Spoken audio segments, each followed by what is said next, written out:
Thank you for standing by, and welcome to American Airlines Group's second quarter 2025 earnings conference call. At this time, all participants are in a listen-only mode. After the speaker presentation, there will be a question-and-answer session. To ask a question during the session, you will need to press star 11 on your telephone. To remove yourself from the queue, you may press star 11 again. I would now like to hand the call over to Neil Russell, Vice President, Investor Relations. Please go ahead. Thank you, Latif. Good morning, everyone, and welcome to the American Airlines Group earnings conference call. On the call with prepared remarks, we have our CEO, Robert Isom, and our CFO, Devon May. In addition, we have a number of our senior executives in the room this morning for the Q&A session. Robert will start the call with an overview of our performance. Devon will follow with details on the quarter, in addition to outlining our operating plans and outlook going forward. After our prepared remarks, we will open the call for analyst questions, followed by questions from the media. To get in as many questions as possible, please limit yourself to one question and one follow-up.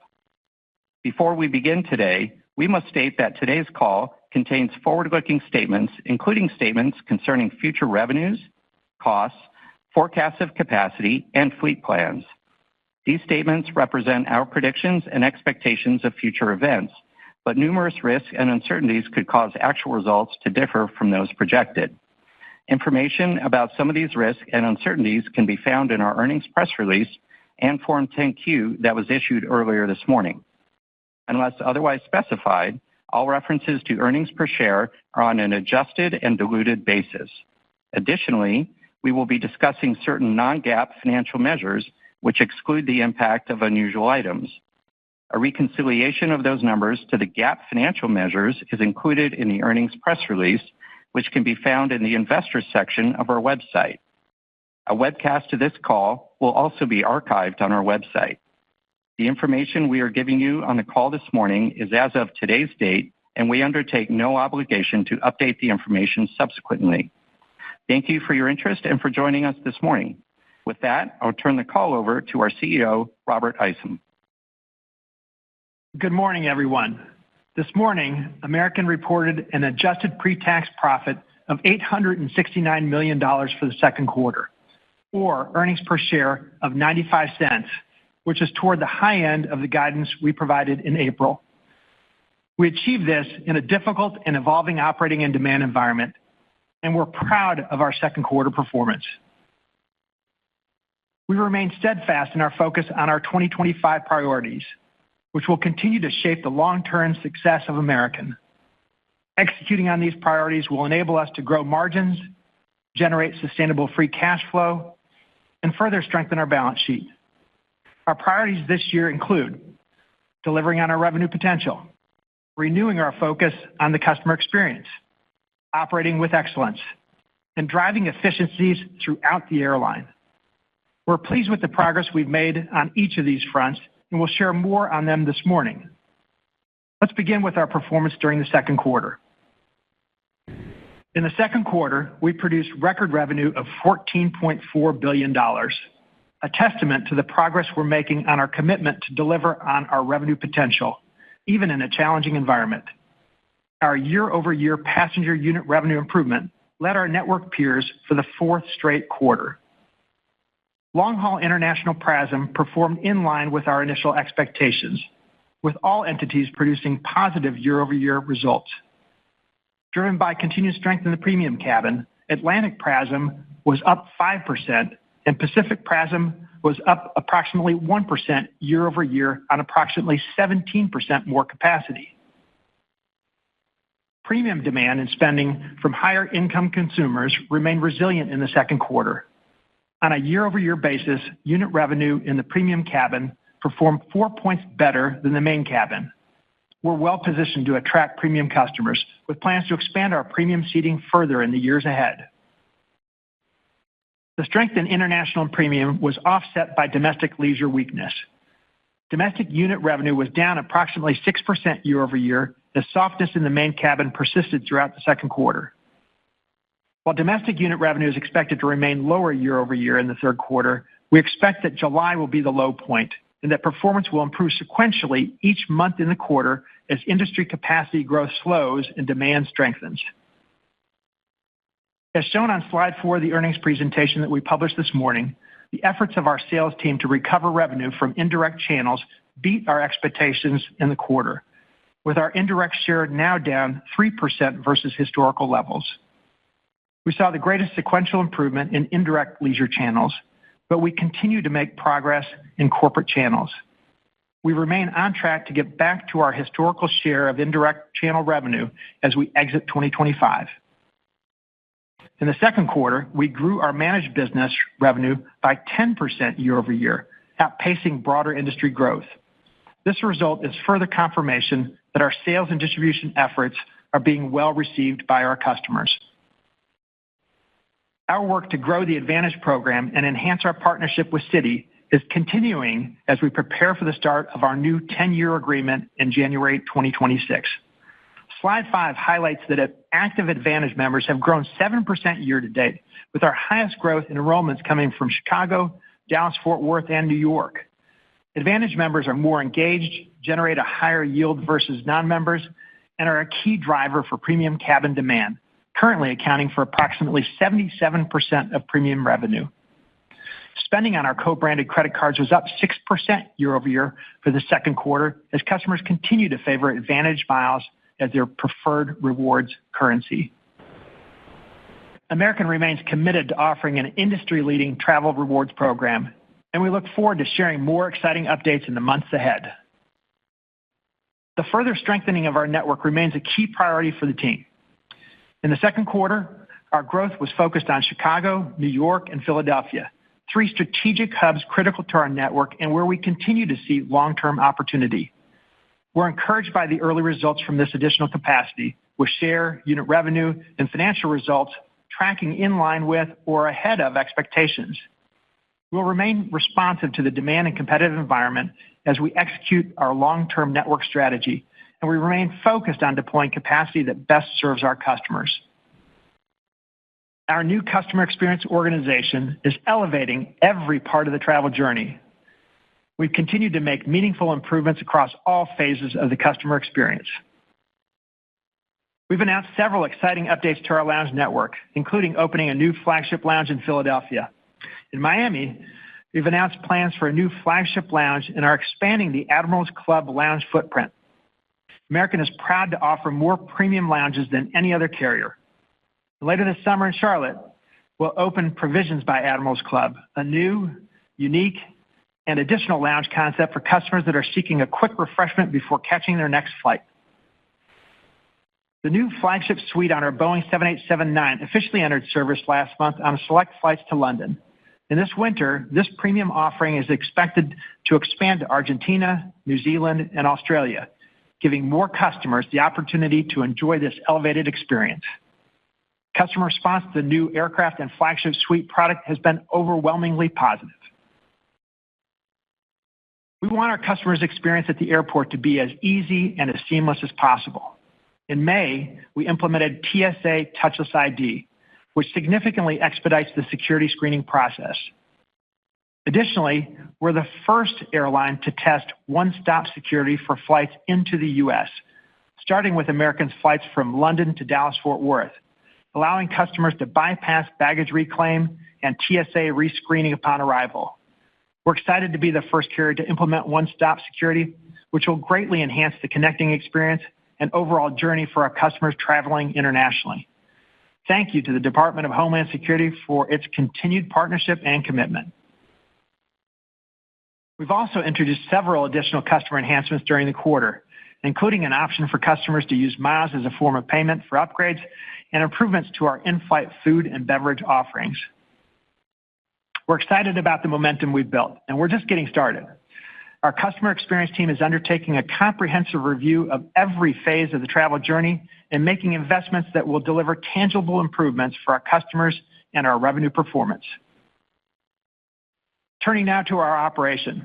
The team has continued to plan, execute, and recover through very difficult operating conditions this summer. Disruptive operating conditions are a reality of our business, and the American team continues to do an excellent job recovering from irregular operations and mitigating the impact to our customers. In the second quarter, there was significant storm activity at our hubs in Dallas-Fort Worth, Chicago, Washington, D.C., and in the Northeast, a 36% increase in disruptive operational events over the same period last year. Thanks to the investments we've made in technology and our operation and our team's continued focus on controlling what we can control, we were able to recover quickly from these disruptions. A big thank you to the entire American Airlines team for continuing to deliver for our customers in the midst of a very challenging operating environment. Finally, I'd like to acknowledge the families and communities affected by the catastrophic flooding in Central Texas. American is a proud Texas-based airline, and we've joined forces with our disaster response partners, the American Red Cross, AirLink, and Team Rubicon, to aid relief efforts and support impacted families. Now, I'll turn the call over to Devon to share more about our second quarter financial results and outlook. Thank you, Robert, and good morning, everyone. Excluding net special items, American reported a second quarter operating margin of approximately 8% and earnings per share of 95 cents, both at the high end of our guidance. Our second quarter revenue of $14.4 billion was up 0.4% year over year.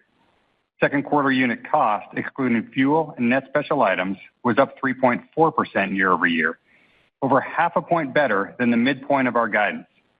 This is a result of the team's continued strong execution on our efficiency initiatives and a shift in timing of maintenance events to later in the year. This resulted in an EBITDA margin of 14.2%, a 1.5-point reduction year over year, which is similar to the year-over-year margin decline of our network peers. This is a great result, considering the current domestic demand environment and our differentiated position, which includes the relative domestic weighting of our network and paying full market rates for all of our largest labor groups. We are committed to running the airline as reliably and efficiently as possible while continuing to improve our revenue performance and enhance the customer experience. These efficiencies are driven by best-in-class workforce management, efficient asset utilization, and procurement excellence, and are unlocked by investments in technology and process improvements. By year-end, we expect to have driven cumulative savings of over $750 million and delivered approximately $600 million of working capital improvements since we launched our re-engineering the business efforts in 2023. During the second quarter, we raised $1 billion through a loyalty term loan financing and used the proceeds to cash settle our $1 billion convertible note earlier this month. American ended the second quarter with approximately $38 billion of total debt and $29 billion of net debt, our lowest net debt levels since the third quarter of 2015. We ended the second quarter with $12 billion of total available liquidity. In the quarter, we produced $791 million of free cash flow and have now produced $2.5 billion of free cash flow in the first half of the year. We anticipate having positive free cash flow for the full year. With regard to our fleet, we now expect to take delivery of 50 new aircraft this year at the high end of our previous range of 40 to 50 deliveries.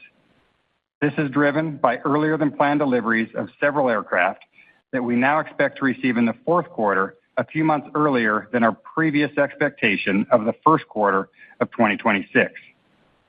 Based on these expected deliveries, our 2025 aircraft CapEx, which also includes used aircraft purchases, spare engines, and net PDPs, is now expected to be between $2.5 and $3 billion. And our total CapEx is expected to be between $3.5 and $4 billion. We continue to expect moderate levels of CapEx in future years, with annual aircraft CapEx averaging approximately $3.5 billion for the remainder of the decade. I'd now like to walk you through our outlook for the third quarter. We continue to be mindful of both the demand and competitive environment as we develop our capacity plans for the remainder of the year. For the third quarter, we expect capacity to be up 2 to 3% year over year. Our year-over-year domestic capacity is up by approximately 5% during the July peak, but growth will slow to approximately 2% in August and will be down 1% in September. We expect third quarter revenue to be between down 2% and up 1% year over year. We expect July to be one of the year's weakest year-over-year RASM performing months, given the higher industry capacity and that the month was largely booked prior to the strengthening demand trends we have seen over the past couple of weeks. but we believe the worst is behind us, and year-over-year revenue will sequentially improve each month this quarter. Third quarter non-fuel unit costs are expected to be up 2.5% to 4.5% year-over-year, driven primarily by the collective bargaining agreements we have ratified over the past 2 years. This performance is in line with the second quarter, but on a lower rate of growth. We expect similar performance in the fourth quarter, given the shift in maintenance expense from the second quarter to the fourth quarter. Based on our current demand assumptions and fuel price forecast, we expect to produce a third quarter loss per share of between 10 cents and 60 cents. Based on recent demand trends, we expect full-year earnings per share of between a loss of 20 cents and a profit of 80 cents, with the midpoint being a profit of 30 cents per share. We believe the top end of the range is achievable if demand in the domestic market continues to strengthen, and we would only expect to be at the bottom end of the range if there was macro weakness that we don't see in our recent booking trends. We are proud to be forecasting a profit in a year where we have faced the challenges of a tragic accident, significant and continued ATC delays, unprecedented weather, the full financial cost of new collective bargaining agreements, and a material drop in demand in the domestic market where we produce over 70% of our revenue. It is a testament to the durability of our business and the resilience of our people. I'll now turn the call back to Robert for closing remarks. Thank you, Devin. In closing, we're pleased with our second quarter results and the hard work of the American Airlines team. This year has been challenging, but our team has skillfully managed through an uncertain demand environment and difficult operating conditions to deliver a safe and reliable operation for our customers. We're confident that we're delivering on the right long-term initiatives. With our continued focus on execution, we remain on track to deliver for the long run. We believe American is uniquely positioned to benefit as domestic demand recovers in the back half of the year. With that, operator, you may now open the line for questions. Thank you. As a reminder, to ask a question, you will need to press star 11 on your telephone. To remove yourself from the queue, you may press star 11 again. To allow everyone the opportunity to participate, you will be limited to one question and one follow-up. Please stand by while we compile the Q&A roster.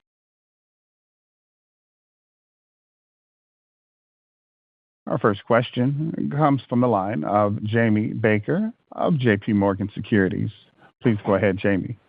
Thanks, and good morning to the team. So, Robert, you and I had a constructive exchange, in my opinion, back at the March, Industrials Conference. So I wanted to kind of stick to that theme following some of the more recent OA disclosures. What we heard from a competitor when discussing the industry landscape is that, several airlines are operating a double-digit percentage of their flights at a loss.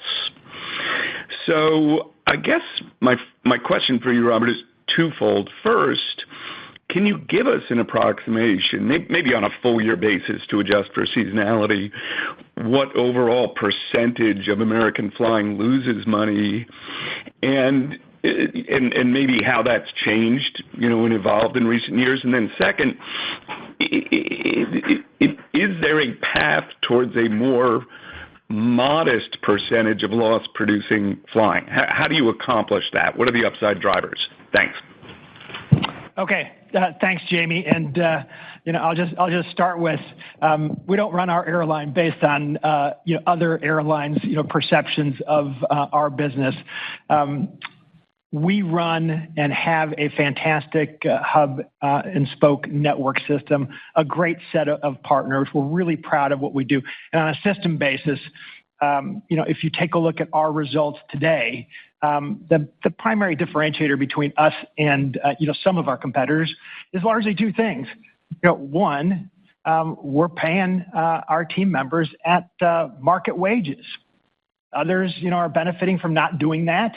I'm sure that will catch up, over the long run. And the second thing is we do have a network that we're proud to say is more oriented to the domestic network. And let's face it, the domestic network has been under stress because of the uncertainty in the economy and the the reluctance of domestic passengers to get in the game. We think that that's going to change. We think that's going to be a tailwind for us.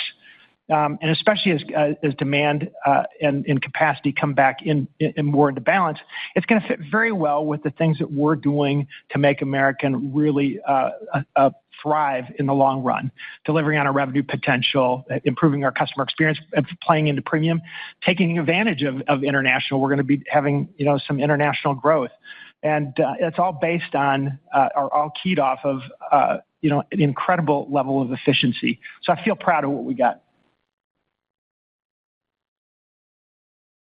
Thank you. Our next question comes from the line of Connor Cunningham of Melius Research. Your question, please, Connor. Hi, everyone. Two, if I may. You mentioned a sequential improvement in the U.S. domestic market as you think about through 3Q. There's obviously been a wider range of outlooks from some of the other players out there. So I was hoping that you could help frame up what you actually see within your U.S. domestic performance from maybe July to September. Does it just track the capacity plans? And the reason why I ask is, obviously things changed in July, and you talked about how you were basically fully booked for July. So if you could just talk about where you're booked for the remainder of 3Q and then maybe 4Q, that would be super helpful. Thank you. Sure, Connor. I can start, but hey, I just want to note that our Vice Chair and Chief Strategy Officer, Steve Johnson, he's recovering from a case of pneumonia, not with us today. He's fine, but getting some rest and is on the mend. So I'll start and hand it over to Devin. Look, when we take a look at what we've got on the books right now, July's been tough. Really hit hard by the uncertainty during the primary booking period, for those that wanted to travel in July. And as we take a look through the third quarter, we probably have about 65% of revenue on the books. I think that's probably, plus or minus right, and about 20%, on the books for the fourth quarter. So there's a lot to go and good reason to, have a lot of optimism for some of the trends that we're seeing going from the July into August and September and into the fourth quarter. But also, look, we've had a lot of volatility in the business so far, and we want to be mindful of that as we forecast as well. Devin? Yeah, not much to add. Like Robert said, we will see sequential improvement throughout the quarter. July is going to look a lot like our second quarter results. But as we get into August and September, we're going to see some nice improving trends there and expect that to continue into Q4. Okay, that's helpful. And then maybe I could talk, maybe we can ask a little bit about just earnings baselining. Obviously, a lot has gone on in the first half of this year. And the question that I get is just around what the actual potential of the business is now that you've kind of gotten back to, a level of demand where I think is sufficient to what maybe what you were thinking in January. So if you could just talk about, what the headwinds that you faced in the first half of this year and what you don't necessarily expect to repeat next year, I think that would be helpful as we start to think about 26 and beyond. Thank you. Yeah, we're obviously a ways off of run rate earnings right now, and we see a lot of potential for margin expansion as we go forward. And it's everything Robert's talked about, and it's everything we've talked about over time. As we look out for the next 6 months, domestic marketplace is going to improve, and it's a great tailwind for us. As we head into next year, we expect that to continue, and we're going to start benefiting from our new credit card agreement with Citi, which we're incredibly excited about. We continue to invest meaningfully in the customer and the premium experience, which we think is also going to drive nice tailwinds for us. So this year, obviously a really tough first half. We think we're going to get some nice tailwinds as we head out into the second half and expect expansion as we head into 2026. Thank you. Our next question comes from the line of Catherine O'Brien of Goldman Sachs. Please go ahead, Catherine. Good morning, everyone. Thanks for the time. Two questions. First one, a bit of a follow-up to Connor's. Can you just speak on how you're thinking about capacity and unit costs versus January? Within the low single-digit and mid-single-digit ranges you're expecting, have things shifted at all? And then I know this is early, but this year I think you had a couple points of pressure from new labor contracts. Can you just speak to headwinds and tailwinds we should be thinking about into next year? Thanks. Sure. This year is largely unfolding as we expected to start the year. First quarter, we had guided to CASM up 8% for a lot of reasons that we had talked about, mainline regional mix, labor expenses, a reduction in capacity. We came in just inside of that. Second quarter, we had guided to CASM up 4%. Again, we came in just inside of that number and felt good about it. We're executing on all of our different cost initiatives. We did benefit in the second quarter with some maintenance expense that pushed out to Q4. So we're going to see a similar unit cost trend to what we saw in the second quarter for both the third and fourth quarter. So at the midpoint, unit costs up probably somewhere around 3.5%. As we head into 2026, it's early. It's going to be somewhat dependent on our capacity production.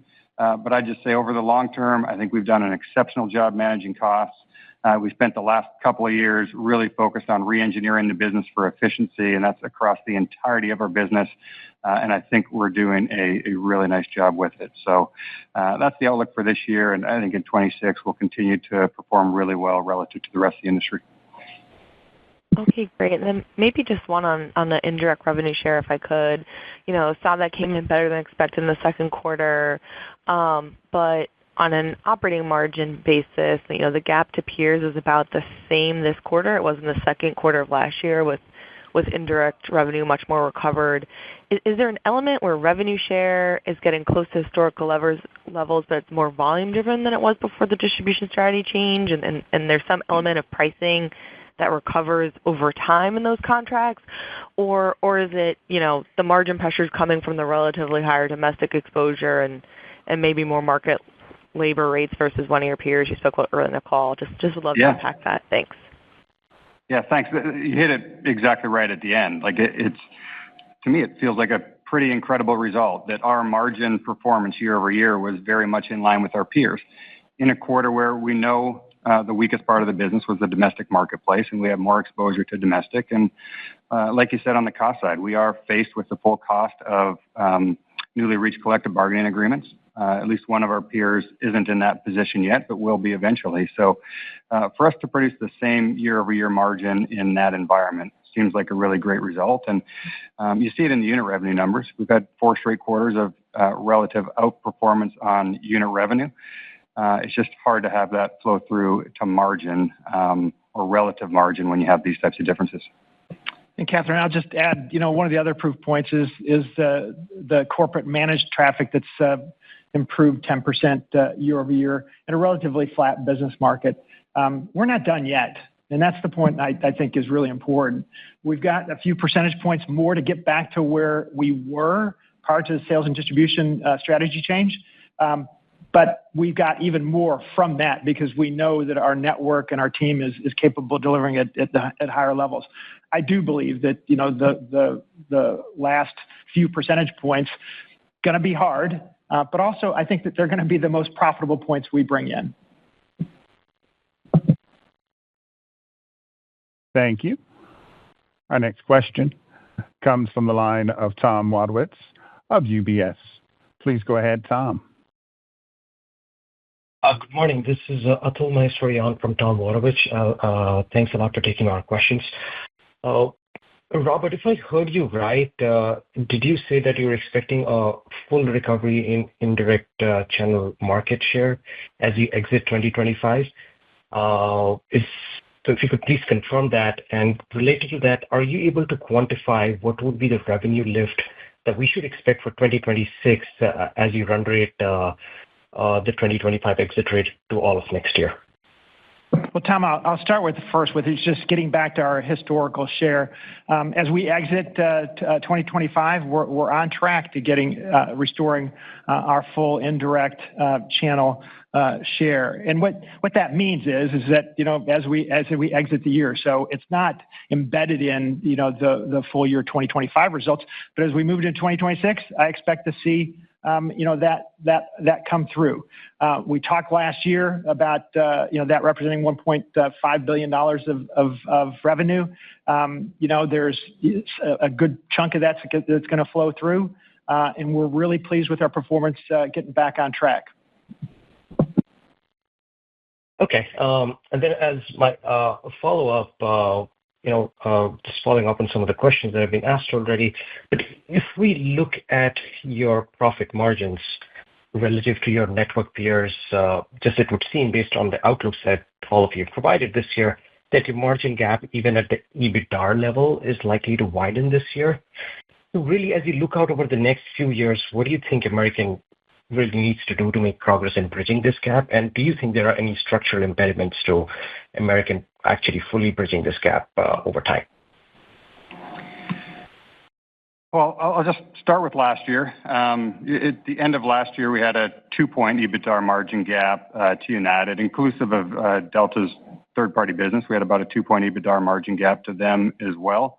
And that's a gap that we expect to close over time. This year is an unusual year for all the reasons we discussed, and you have to probably dig a level deeper. One, we have a larger domestic exposure than either of our large network competitors.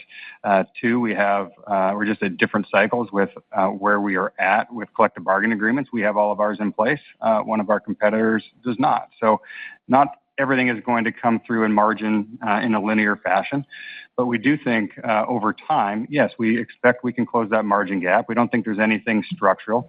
We had talked about what we think are some of the key reasons around it, inclusive of your first question. Sales and distribution is something that was a headwind last year. It remains a headwind for us this year, but coming into next year, we think it'll be a tailwind to margin. We've talked about our city agreement. There's been a gap to our peers there. We think we have an incredible partner, an incredible agreement in place, and we're going to close that gap over time as well. And we like a lot of the work that we're doing on the commercial side of the business, including some really nice investments in premium and premium customer, which we think will help as well. So there's a gap today, and there will be a gap this year, but we do expect to close it heading into 2026. Thank you. Our next question comes from the line of Michael Linenberg of Deutsche Bank. Please go ahead, Michael. Hi, good morning. This is Shannon Dardian for Mike. So American recently agreed to drop its lawsuit against Chicago aviation authorities. Where do you guys stand today, and what does it mean for your schedule later this year and early next year out of Chicago? Presumably you thought you'd have more slots and not less than what you have now. Oh, thanks for the question. And hey, regarding Chicago, this is a tremendous opportunity for America. We've been slowest to rebuild out of the pandemic our network for a number of reasons, largely because of pilot shortfalls in our regionals. But now that we have full ability to staff, we're in good shape. And so you'll see Chicago hit 485 peak departures, and we're on our way to producing even more than that, over 500 as we take a look into next year. We have the gate capacity we need to fulfill that growth and even more.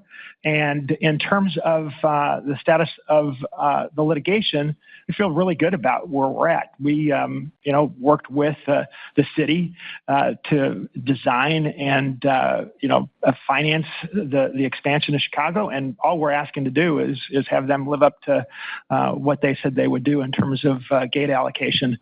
So we're not concerned. We've got what we need now, and we're going to have what we need going forward. Thanks. And if I just may follow up, on the Embraer tariffs, we've heard that some airlines don't have to accept delivery of airplanes. Is that going to be the case with you and Embraer, assuming that, the current tariff goes through? Embraer is a terrific partner, and the E175s are just an exceptional aircraft with soon to be satellite-based Wi-Fi and full first-class cabin, and so it fits really well. We're proud to be the operator of the world's largest fleet of Embraer aircraft, and that's unique to American. We're working with Embraer on deliveries, but we don't anticipate any long-term issues. As a matter of fact, we know that the Brazilian government's working with the administration and Embraer as well. And so over the long run, we know what's best. There's a tremendous amount of U.S.-based content on those Embraer aircraft, and there's a lot that goes into negotiating trade deals. So we stand by ready to help in any way, and we've made sure that the administration and Embraer knows our interests, and we're confident we'll be taken care of. Thank you. Our next question comes from the line of Andrew Dodora of Bank of America. Please go ahead, Andrew. Hi, good morning, everybody. So, Robert, you've been speaking a lot, about your revenue share in indirect channels. When I think about share more broadly, right, like your capacity growth has been trailing your network peers for the past, 6 or so quarters. I guess as we move forward from here, are you content with growing less than your peers and driving that RASM outperformance that you've been getting, or does there come a time when share matters and you need to maybe at least grow in line with some of your primary competition? Any thoughts around that? Oh, sure. It's always a balance, and it's something that we're going to make sure that we have a network that takes care of our customers in a way that we need to serve them, and that we can do so profitably over the long run. We're super pleased with the hub network that we're fortunate to have.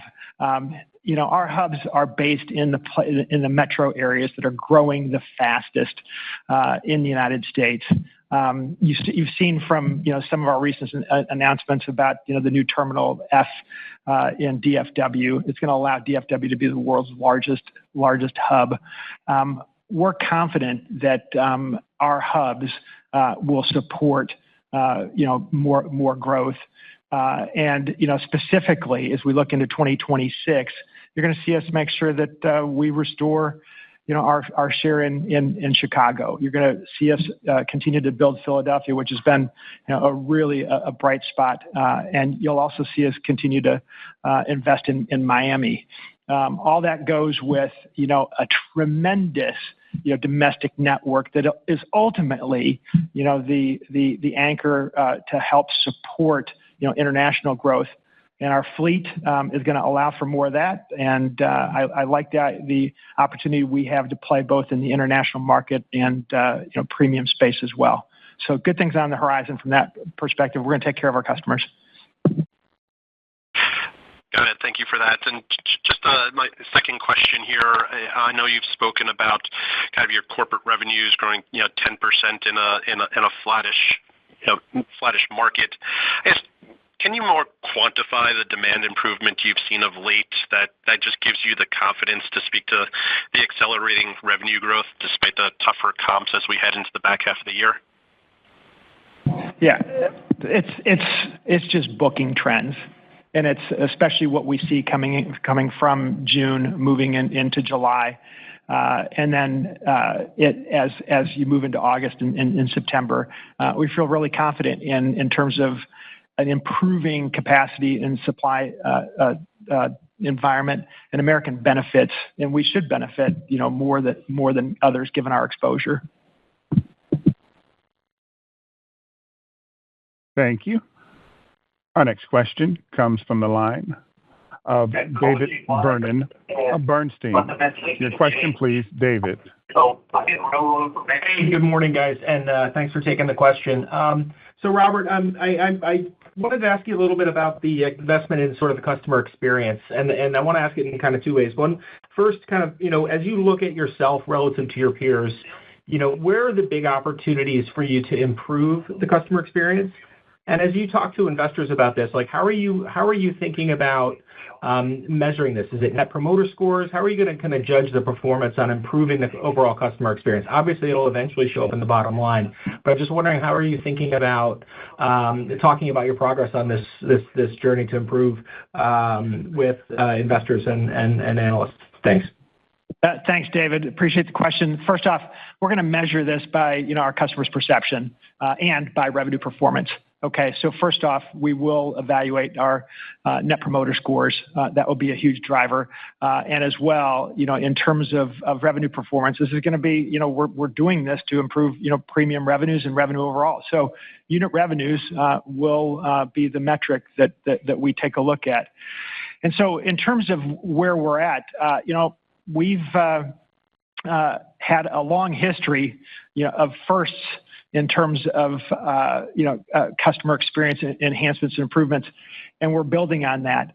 So whether it's the new flagship suites, on our 787s, which will soon be on our 321 XLRs, which then will also be on our 777-300s that are being reconfigured. That all plays into that. Our premium lounge network, which is larger than anyone else. You heard our Philadelphia announcement, Miami, and there will be more on that. A lot of that is built into the capital spending that we've already planned.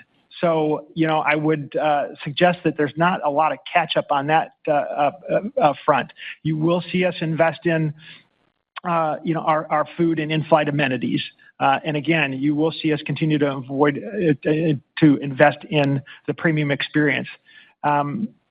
Where I look at, opportunities going forward, though, it really is, the ability to serve that premium customer, especially internationally as well. And we have a fleet that is ideally suited to do that. So those adjustments that I described, they're all going to result in the ability to serve, almost 50% more premium customers and premium seating as we move out into 2030.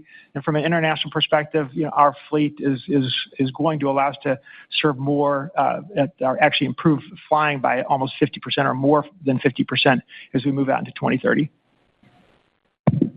All right. Thanks for that. And I guess as you think about kind of where you guys stand relative to peers in terms of Net Promoter, or do you guys benchmark that at all? Oh, we do, and we think it's a great opportunity. It's something again that is on a front that we take very seriously.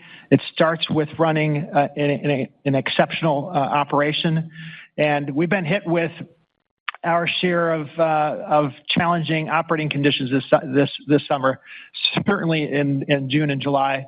And no place has been hit, no airline has been hit as hard as American. So it starts with running a reliable operation. We're making sure that we can recover as quickly as possible, investing in technology on that front.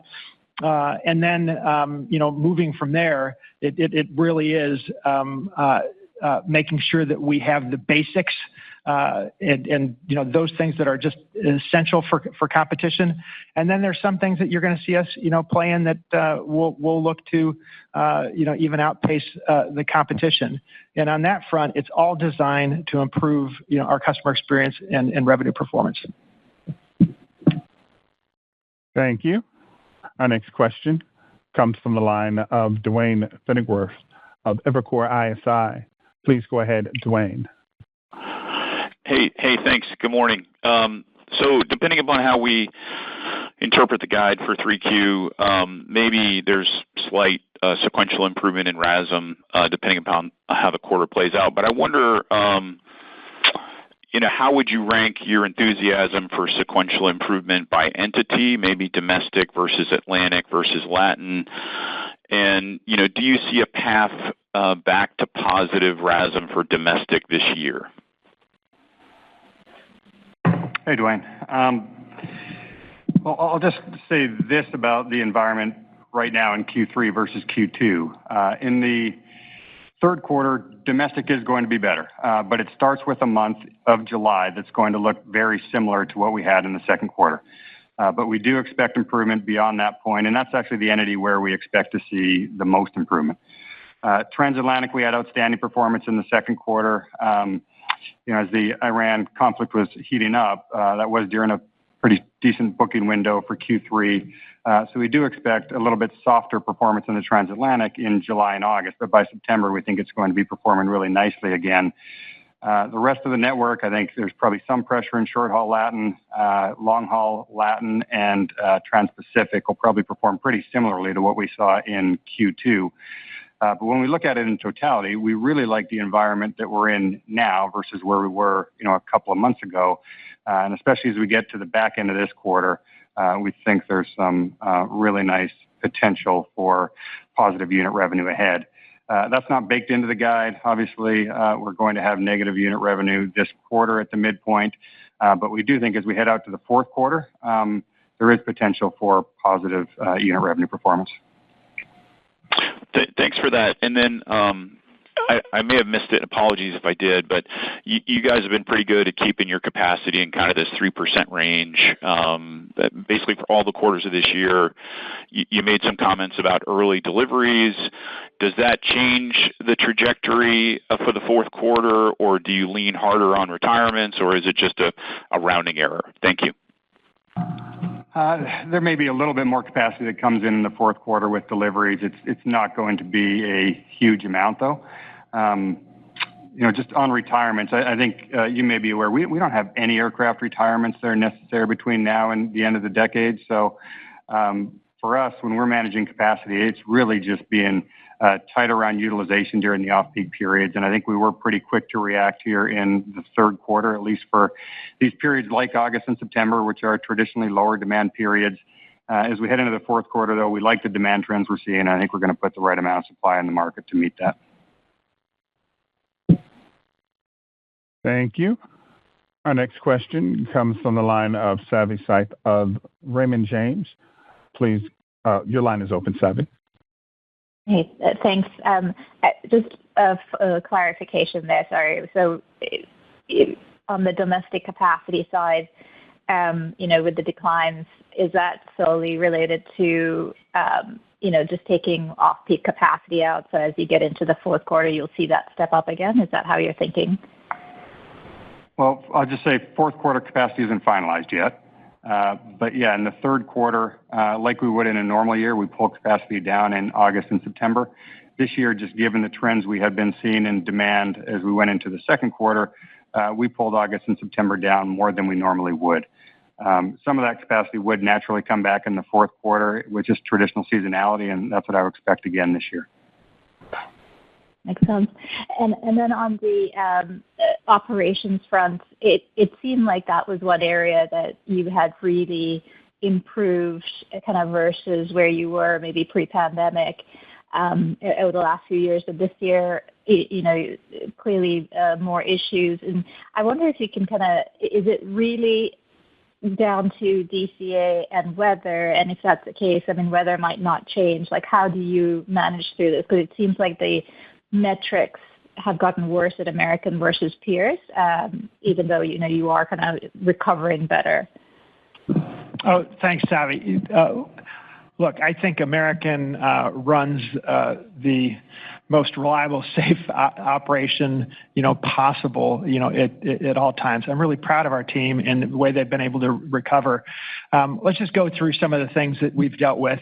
First off, June, saw regular operations up, 35% plus over, the prior couple of years. And, just go ahead and multiply that by 2 or 3 times as we moved into July. I said earlier today on another call that we've had almost 800 diversion events and 5,500 plus weather cancellations just in the first 3 weeks of July. Now, that is not something that is, something that will continue long into the future. It's an anomaly, and we've seen that now that heat has kind of come back into the summer, and we're more in a normal cycle. We're gonna make sure, though, that we do the things that make American as resilient as possible. And so, whether that's investing in a little bit in the schedule to create some redundancy, extra resources, technology. We're putting AI to use to make sure that we have the best recovery plans and options for our customers out there. So I feel good about our ability to manage through. We do need investment in air traffic control. One of the issues that we're facing today is that's unique to us is a slowdown out of DCA. We had the aircraft incident earlier in the year, but I fully expect that we will recover from that, and that will no longer be an impediment.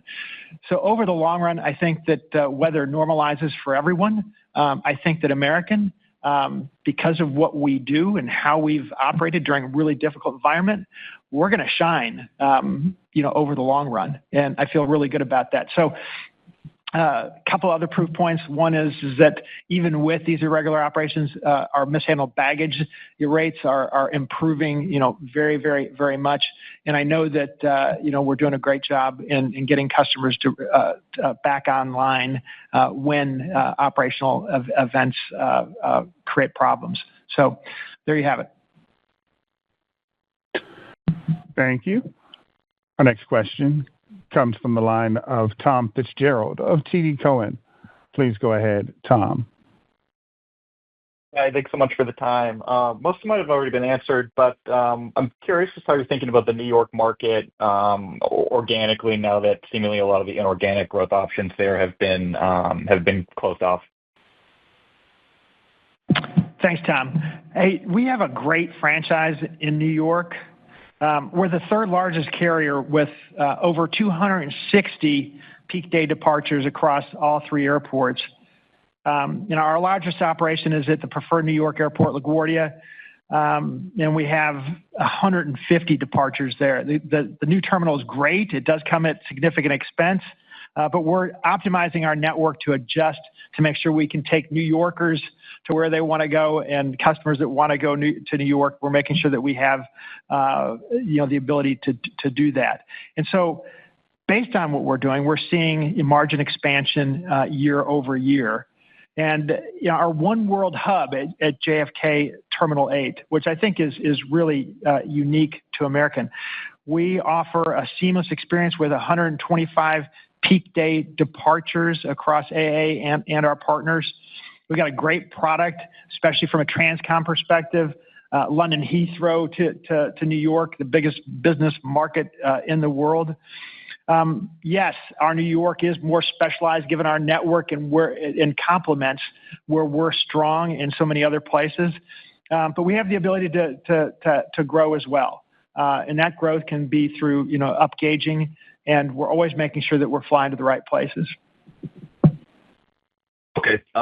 Thanks very much. That's really helpful. And then just as a follow-up, I don't know if you're able to give us any sizing or in terms of points of RASM, but how are you thinking about I guess headwinds from the Wi-Fi for next year, and then and tailwinds from the improving mix as you take on more premium heavy fleet? Thanks again for the time. Okay, so I'll start with that, and Devin, you can pitch in. Hey, regarding satellite Wi-Fi, it's going to be fantastic. American will be the first carrier to really offer satellite-based Wi-Fi across its entire mainline fleet and everything but our 50 seaters from a regional basis. Those installations are going on and doing very well. We have a wonderful partnership with our satellite Wi-Fi being sponsored by AT&T. That offers a tremendous opportunity for both companies to take care of our customers in the way that they want and find ways to serve them even better.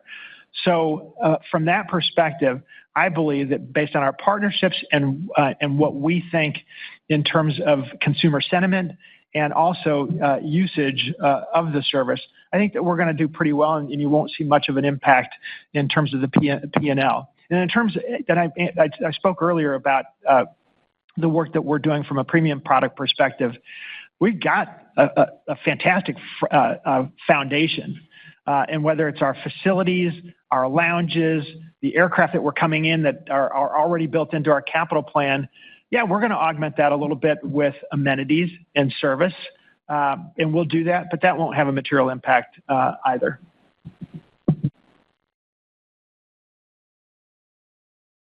Thank you. At this time, the Q&A queue is open to media questions. Please press *11 to queue up for media questions. To allow everyone the opportunity to participate, you will be limited to one question and one follow-up. Please stand by while we compile the Q&A roster.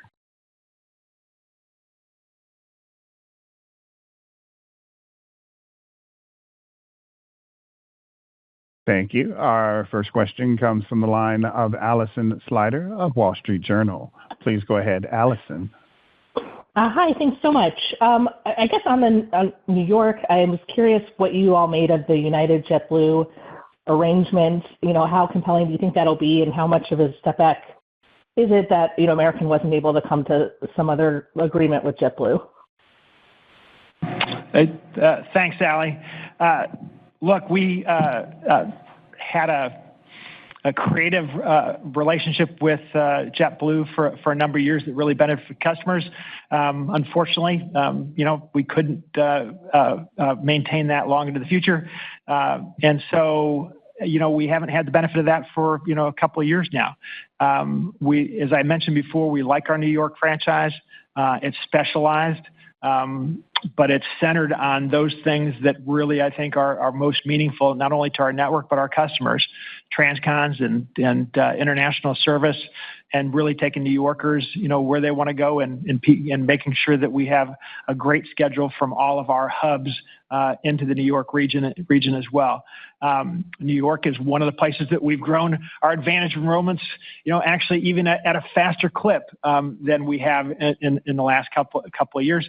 So we know that we have a fantastic, customer base there, and we'll look for ways to serve them. We have the ability to do some growth ourselves through upgauging. We've got our partner network in our One World hub in JFK T8. So I feel really confident about how we're set up and where we're headed going forward. Okay, thanks. Thank you. Our next question comes from the line of Leslie Josephs of CNBC. Your line is open, Leslie. Hi, everyone. Thanks for taking my question. Just curious if you could talk a little bit more about this weakness you've been seeing with the consumer. Robert, I know that you mentioned the uncertainty going into July. What is that exactly, and what are the signs of that? And just because it differs a bit from what we heard from Delta and American. Thanks. Sorry, Delta and United. Well, I think that differs from what we've said as well. So, the uncertainty that is in July is really due to bookings that were made in the second quarter. As we move from June into July, we're seeing the same uptick in bookings that anybody else is seeing. It's been remarkable, and it's something that gives us great confidence as we look into August and September in the third quarter, and the early bookings. We only have 20% of revenue on the books for the fourth quarter, but as we look out into the fourth quarter, it all looks very promising. That benefits us because it's largely domestic rebound, and so given our exposure domestically, I think that bodes very well. Now, in terms of the drivers of the reduction in uncertainty, I think that comes from, more stability, tax bill. I think it comes from tariff deals being, done with the UK, recently announced Japan, hopefully something with the EU soon. So all of that bodes well for the consumer. Joblessness is trending in the right direction. While GDP has been pulled down a little bit, it's still positive for the back half of the year.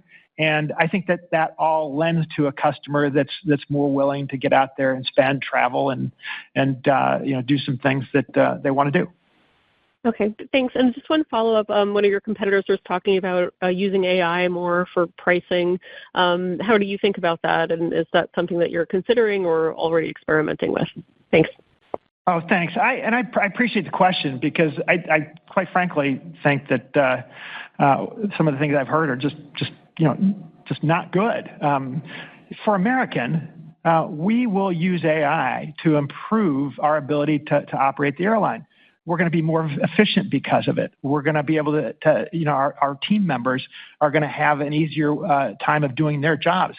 For our customers, it's going to improve their customer experience. We're going to be able to give them the ability to see more of the amenities that we can offer.